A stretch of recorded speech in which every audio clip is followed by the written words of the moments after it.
कटक रे राधानाथ उच्चतर शिक्षा अनुध्यान एवं गवेषणा प्रतिष्ठान बा आरएनटी शतवार्षिकी पालित उद्यापन उत्सव में केन्द्र शिक्षा मंत्री धर्मेन्द्र प्रधान मुख्य अतिथि भाव जोगदे। एसह राज्य शिक्षा मंत्री सूर्यवंशी सूरज सांसद भर्तृहरि महताब समेत कटक जिलार समस्त विधायक और जिलापाल उपस्थित थे।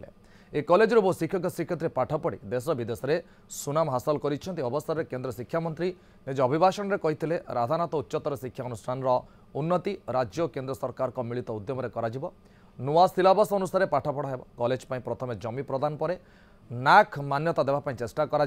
नाक मान्यता पर 4 वर्षिया कोर्स रे पाठ पढ़ाई व्यवस्था करा।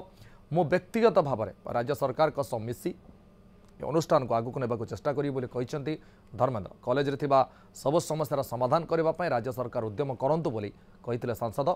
सेबळे कॉलेजर उन्नति पई राज्य सरकार समस्त उद्यम करिवे बोली कहिसेंति उच्च शिक्षा मंत्री सूर्यवंशी सूरज। राधानाथ ट्रेनिंग कॉलेज ना एडवांस रिसर्च टीचर्स एजुकेशन की गढ़ा या आगामी दिन में न्याक एक्रेडिटेशन करने आज कॉलेज प्रिंसिपल महोदय को परामर्श देछि।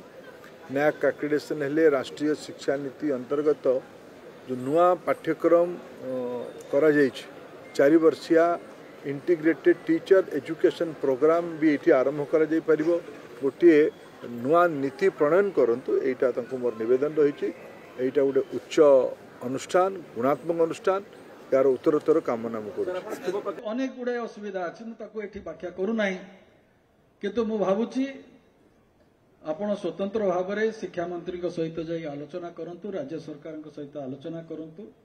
मोर निवेदन रहिबो राज्य सरकार पाखरे ये अनुष्ठान किभली क्रमोन्नति घटिबो से दिगरे उद्यम आमे करिबा। सरकार आसीबा दिन ठारू ये उच्च शिक्षा तथा गणशिक्षा व्यवस्था रे संस्कार आनिबा पई केंद्र शिक्षा मंत्री सीधा सड़क तत्वावधान रे सीधा सड़क नेतृत्व रे आमे आशावादी अच्छु।